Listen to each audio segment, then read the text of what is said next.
What's up, lords and ladies? Welcome back to another video on this channel. So in today's video, I decided to do a video on how to choose a healthy bearded dragon. Now, I know most of my viewers who watch this actually own bearded dragons, because trust me, you guys went ham on the comment section with all the names, and I really appreciate all of you guys who commented your bearded dragon's name. It definitely gave me more ideas on choosing names in the future, but what I really wanted to do was highlight a couple things when choosing a bearded dragon. That way, even if you own a bearded dragon, you could kind of see the difference between a sick bearded dragon and a healthy bearded dragon, and you could maybe judge whether or not your bearded dragon is sick or is healthy. But if you're looking into getting a bearded dragon, this is also going to be a great kind of video to get you started in choosing a healthy bearded dragon. So whether you're a new keeper getting into keeping bearded dragons or an experienced keeper, hopefully these tips help into keeping your bearded dragons healthy and kind of looking and seeing the different signs of a healthy bearded dragon and a non-healthy bearded dragon when selecting one to basically bring home. So with that being said, let's get started with this video. Let's go. Hey, what's up? All of you headphone users, you never thought I was gonna be whispering in your ear, but you know, I'm over here. Hey, what's good? You kind of freaked out, aren't you? Maybe got some goosebumps? But you already know what time it is. Like, man, do I even have to like do these things anymore? Like, I should just like, I should just retire these zoom-ins. But you already know what time it is. You already know. We gotta zoom in. Woo! Okay, that plant is really dead. Oh my god. Why do I always have to zoom into my dead plants? But okay. We have Wilbur up there. We got BB. Hey Wilbur, what's good? We got BB down here. Hey BB, how you doing? But you know, you already know what time it is. This is that 15 seconds of self-appreciation where you kind of look back into everything that you're doing. You're like, you know what? I'm doing good for myself. I'm doing really good. So hopefully you guys enjoy these zoom-ins and give you guys some 15 seconds of appreciation. I don't even know what I'm saying. But with that being said, let's just get started with this video. Let's go. Okay, so when selecting a bearded dragon, of course you always want to make sure that the bearded dragon is nice and healthy. We got my girl BB over here, and as you can see, she is nice and alert. Her eyes are very like wide. She's like looking at me like, is this another food challenge? She does have a little bit of stuck shed, but that eventually, you know, comes off. I don't really like taking it off myself, but sometimes I go in there and kind of give her a little bit of a scratch. But as you can see, she has a nice weight to her. She's not completely overweight, and when she basically stands up, she's all, you know, kind of alert and is able to hold up her weight. And believe it or not, BB actually did get sick earlier last year, so she is still in the recovering phase, and she's a little bit more bulky than this. So if this is her being nice and healthy, she's like, I'm dancing. But if this is her being nice and healthy, just imagine what she would be like in a couple more months where, you know, she puts back on that weight. But the number one thing that I always get is, where do I purchase my bearded dragons? Honestly, when it comes to getting a bearded dragon, you always want to make sure you're getting it from a good place. BB was actually purchased from a Reptile Expo from a breeder here in Toronto. So I always recommend you shopping around and being very selective on who you're basically purchasing it from. So if you are getting it from a pet shop, you always want to make sure that it is coming in healthy and that it's not lethargic and basically unhealthy. And BB over here is like, okay, where's the food? Where's the food? Now, this is something that I wanted to point out in choosing a healthy bearded dragon. Now, both of these dragons are healthy. Except for BB, like I mentioned, she did get sick earlier last year and she is still putting on weight. But when I take her to the vet, the only thing that they say is that, you know, she needs to still bounce back on her weight. But, you know, her poop, everything is in check and it's normal. So she is still kind of recovering.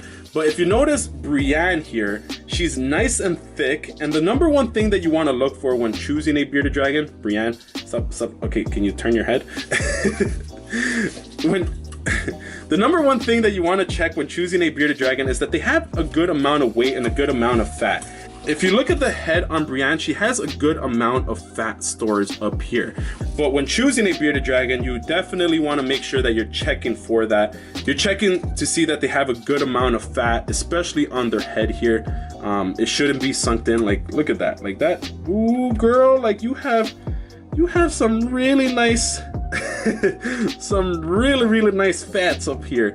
I'm gonna put a picture right here of a bearded dragon that isn't as healthy when it comes to, you know, this, you know, it has sunken in head and everything. So if the bearded dragon looks like this, I would stay away from it, you know, especially if you're a new keeper that doesn't know how to properly you know, take care of that.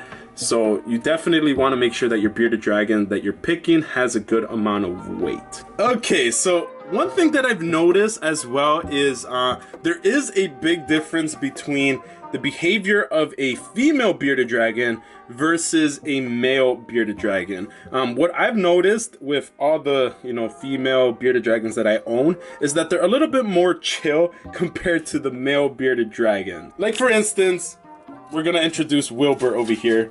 He is just like, he's always like this. So if you're gonna choose a male bearded dragon, even if you're just, of course, because he sees basically BB, he's like, oh damn, she looking hella fine.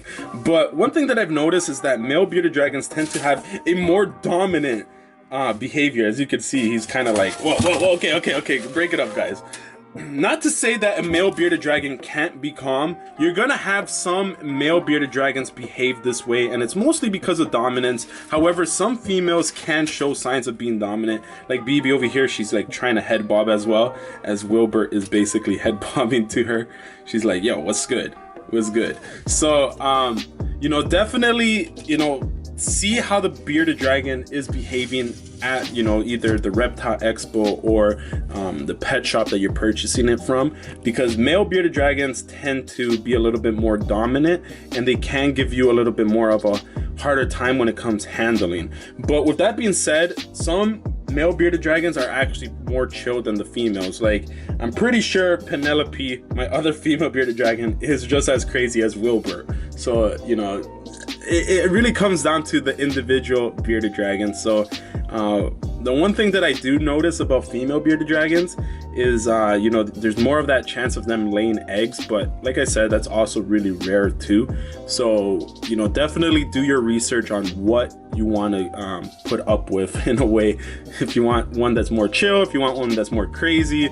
At the end, I love all my bearded dragons, so I don't really care which one, you know, I get. Now, one thing that I recommend for you guys who are looking into getting a bearded dragon is to get one that is already established. So if you are planning on getting a hatchling, make sure that you understand the fact that it's gonna take a little bit more work for it to actually start getting more used to you. They might be a little bit more skittish, as well as they're gonna require a lot more attention to details like feeding, as well as you know, not handling it as much because they're a little bit more scared. So they require a lot more attention to details versus, you know, a adult bearded dragon or a juvenile bearded dragon. So if this is your first time keeping a bearded dragon, then getting a hatchling might be a little bit more of a handful. But if you are, of course, an experienced keeper, then you might want to maybe take that challenge on of keeping a baby bearded dragon. Now, speaking about babies, I thought I would highlight this baby ball python over here. I know, I'm talking about bearded dragons, but I just wanted to show you guys this beautiful baby ball python that was actually produced, you know, it was a split clutch with me and Mutation Creation, and I am making this little guy available. He is a lavender het pied, and this is like my shameless plug over here, because I'm basically being like, hey, if you want to purchase a really cool ball python and you live in the Canada, okay, if you guys live like in the GTA or Canada area, then this guy is available. Hit me up on Instagram at _LordLion, and you know, I'll chat with you guys and see what, you know, we could come up with, and we could find this guy a new home. That's my 15 second of shameless plug. Yeah. Oh my goodness, I really wanted to show you this because Wilbur is like having a super black beard. So if you are looking into getting a male bearded dragon, just note that this is what they basically sometimes do.